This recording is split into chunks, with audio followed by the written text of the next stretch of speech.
it's me, Holly Hoss, and a very warm welcome back to my channel. Today, we are going to be looking back at the very best school playtime memories. Think the entire school gathering round to watch a fight unfold, or lining up at the water fountain like it was Coachella. Today's video is full of the funniest moments and the most amazing school memories, so make sure you stay tuned until the end. So without further ado, let's dive straight in. First up today is forming a top secret club with all of your friends with completely made up rules. Now, I don't know about you guys, but I have the best memories of doing this with my friends. Did you guys do this at school? Let me know in the comments. We would always have like the silliest handshake that you had to remember if you wanted to be invited into the club. You know, those like initiation ceremonies where someone new wants to come into the club, and if they can master the handshake, and only if they can, will they actually be invited in. This is giving Purple Hand Gang from Horrid Henry. If you know, you know. Looking back on this memory, I don't even really remember what we actually did when we were in the secret club. It was more of the thrill of being in a secret club that only the elite members of the school were allowed into. I don't know, maybe we went on secret missions around the playground and I don't really know what we did.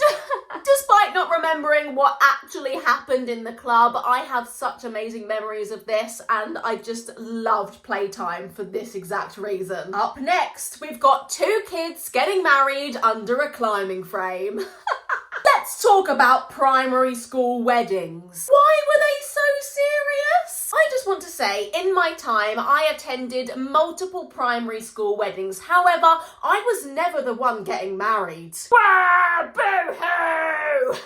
Nope, this is not a pity party. I genuinely didn't ever want to get married when I was younger. I don't know what little Holly was on, but she was so scared of commitment. I don't know, maybe in my head I thought that if I got married at primary school in the playground, then that was it forever. I had to commit to that person, which is obviously absolute rubbish, but at that age, I took things very seriously. At your primary school weddings, did you guys ever have people singing during the ceremony?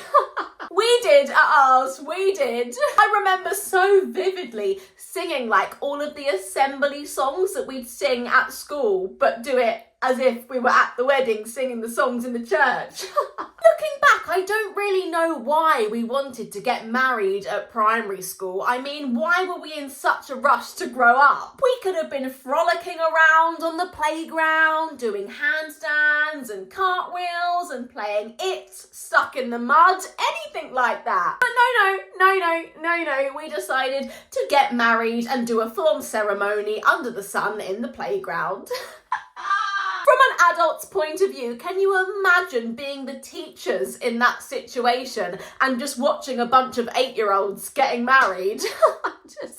That is just such a funny thought to me now. Good times, good memories, good vibes. When I was younger, I remember feeling so excited about growing up. Like so many of us, I just couldn't wait to be an adult and to experience everything that came with this. I was expecting adulthood to feel like freedom and fun away from education and routine. Big life changes like leaving school can take a real toll on our mental health, and when I left education, this is exactly what happened to me. I found it hard to adjust to life after school. Getting a job, moving out, dealing with friendships, money stuff, all of it was just a lot at once. Therapy has honestly been a game changer for me. It's made such a difference being able to talk to someone who actually listens and can offer real practical ways to cope and move forward. Sometimes you just need to talk to someone who actually listens and helps you see things a little differently. I mean, that is what therapy is all about.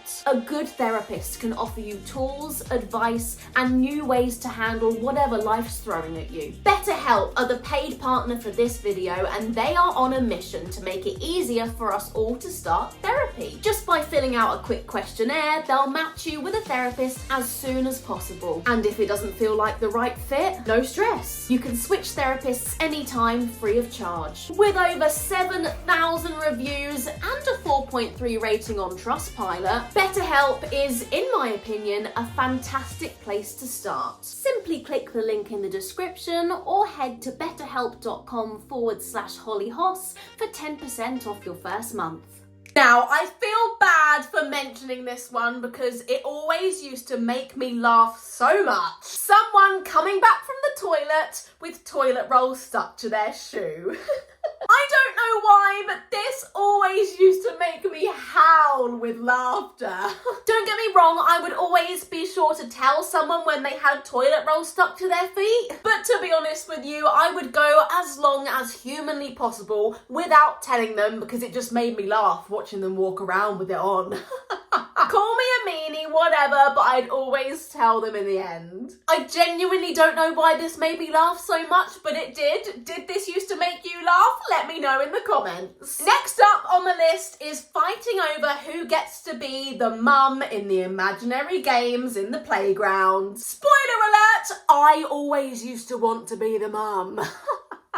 Love it. Trading lunches with your classmates as if it were the stock market. Now, I can guarantee you that if I saw that someone else had something in their lunchbox that I liked the look of, I would be sure to do my very best to trade it off with them with something that was in my lunchbox. Now, this all sounds very sneaky, and yes, we did have to do this behind our teachers' backs because we weren't actually supposed to be doing it. The school rules were that we ate our own lunches and that was that. However, when the teachers' backs were turned, we pushed our luck and we traded everything we could. Now, don't get me wrong, this was sometimes a little bit of a difficult task in my case for one major reason. I have an almond mum. If you don't know, get to know. It's basically like a mum who is super into health and wellness and whole foods. So it's safe to say I never had any crisps, chocolate, sweets, sugary bits in my lunchbox. But other people did, and I was interested.